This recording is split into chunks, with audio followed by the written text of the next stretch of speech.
We have breaking news into CBS Sports HQ, where Colorado has signed football coach Deion Sanders, who has agreed to a contract extension that will make him one of the highest paid coaches in the country. Our own Matt Zenitz reports that Coach Prime's new deal will pay him better than $10 million a season through the 2029 season, making him the highest paid coach in the Big 12 Conference. Sanders led the Buffs to a 9-4 record this season in Boulder.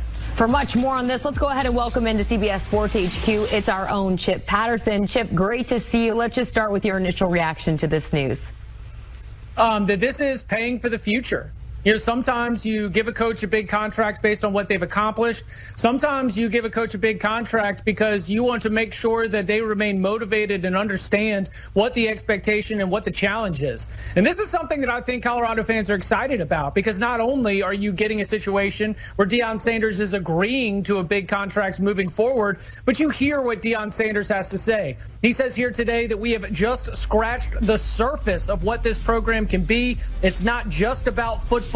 I'm committed to bringing greatness to this university. You know, these are the types of things that you would hear someone say if they are planning on sticking around and continuing to build on the success that was this past season. Now, there's a lot of question about whether he would stick around after having Shedeur Sanders and Shiloh Sanders on the team. You know, once his kids are gone from college football, would Coach Prime want to go as well? Well, no, he actually showed with his actions that he is committed to 2025 and beyond. He got Caden Salter, top quarterback out of the transfer portal. He flipped Juju Lewis, one of the top high school quarterbacks. And with staff hires like Marshall Falk, like Warren Sapp, he's putting together a one-of-a-kind program. And now he has a salary that is one of a kind when you compare him and his experience to the other coaches that are in the $10 million a year club. Yeah, he's making all the moves that tells us that he is here to stay. But how confident are you that Deion will stay in Boulder long term for those 5 years in total? Or do you think he maybe will look for another job in college ranks or even the NFL? I would not think that he is in a hurry to leave for another college job. I think that what he has at Colorado is the full support of the university. This is a university that has been transformed by the spotlight and the platform that Deion Sanders has brought. I mean, Jordan, the official release from the university calls him Coach Prime. You know, like, this is a very casual, familiar relationship that Deion Sanders would not get at every single university. You know, why would you leave when you have the entire athletic department, Rick George, the athletic director, the entire university, the leadership, all behind you, willing to help you get what you think you need to be able to have a successful and meaningful football program? So I don't think he would leave for another college job. NFL, I'm never going to say never. I'm not familiar with those ranks in terms of what the NFL thinks of him, but this is very important about this new deal. This provides financial security for both the coach and the university if things go poorly. And what I mean by that is, if Colorado wants to move on from Deion Sanders now has the contractual buyout that comes with a larger contract. If an NFL team wants to come poach Deion Sanders, they would have to cover that buyout, which would mean millions of dollars for the university. So we are setting an expectation that the winning will continue, and we are providing some financial stability for both the coach and the university moving forward. Yeah, it's his world. Buffs are just living in it. Prime University, I wouldn't be expected, or I wouldn't be confused if that comes soon. Let's go ahead and kind of dive into the rumors that were Deion to Dallas. How much do you think those rumors sparked Colorado to really open the checkbook, making him the highest paid coach in the entire conference? Yeah, those conversations started when those rumors were going. There's no doubt about this. The release of this news comes after a lot of time of having those conversations and hammering down the details. And so I would expect that while Deion Sanders was, on the record discussing about how he would take the call from Jerry Jones, that motivated Colorado to be able to pull all of its finances together to make sure they were ready to make that commitment. I agree with you, Jordan. I think it is a direct line from some of those NFL rumors to the beginnings of the conversations that were solidifying Deion Sanders with this massive extension. Timing here, pretty much seems like chef's kiss, if you ask me, Chip Patterson, with the transfer portal opening soon. Just one last one for you, as you can catch all of the latest news surrounding Deion Sanders as he has agreed to a new extension with Colorado on the Cover 3 podcast. How big of an impact, Chip, will this news that Sanders is staying in Colorado actually play a role in the transfer portal and come recruiting time?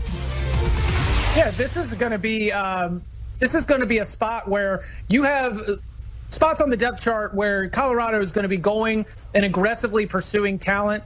The transfer portal talent isn't always concerned about whether you're going to be around 5 years down the line, but you are certainly going to be looking to commit yourself to somebody who is committed to the university. Now, I think that Colorado is set at quarterback. I think that Colorado could use some help at the wide receiver position, pass catcher on the defensive side of the ball as well. The defensive line, offensive line, both came a long way over the end of the last season. So I think that Colorado will be as much of a player as anyone else, but the thing that's exciting for Colorado is that I think that you are just looking to plug and play a few spots where you can get talent in the transfer portal. Deion Sanders obviously committing himself to the university, going to look for a few more commitments. But I'll say that again, the big money positions, when you're talking about quarterback, when you're talking about edge rusher, defensive line, Colorado seems to be okay, especially at quarterback with the options that they have. It's one of the most exciting quarterback battles to watch in spring practice between Caden Salter and Juju Lewis. So I think that if they do attack the transfer portal aggressively,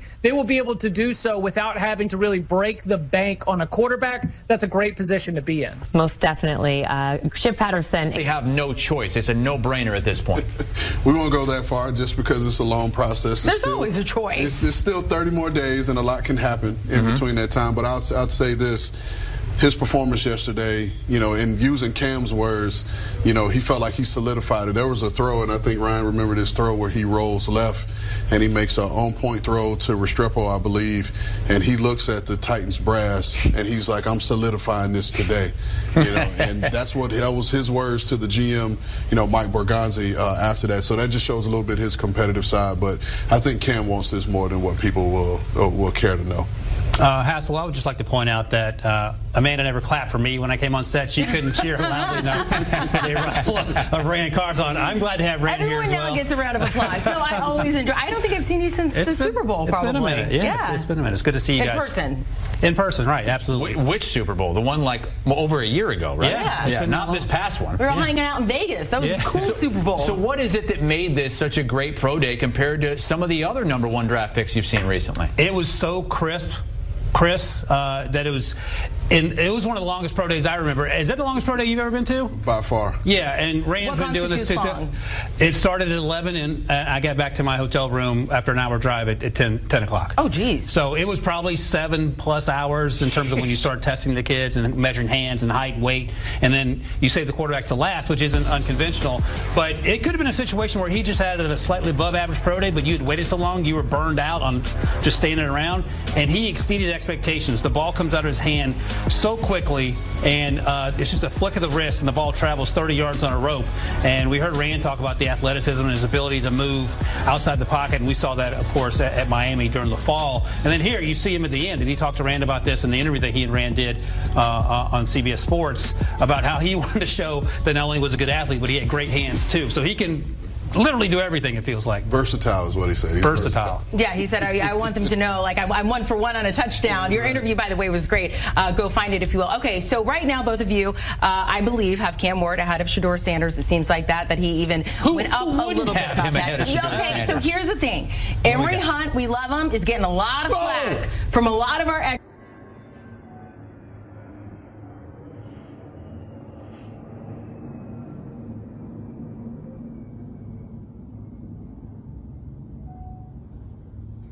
Tất cả mọi người đã quay trở lại với kênh của mình. Ngày hôm nay mình sẽ tiếp tục hướng dẫn các bạn làm vòng tô tượng nhá. Tượng hôm nay của mình sẽ có tiêu đề là đôi dép. Mọi người hôm nay vòng của tượng của mình sẽ là chiếc dép. Bây giờ mình bắt đầu làm cái tô nhá. Chiếc dép.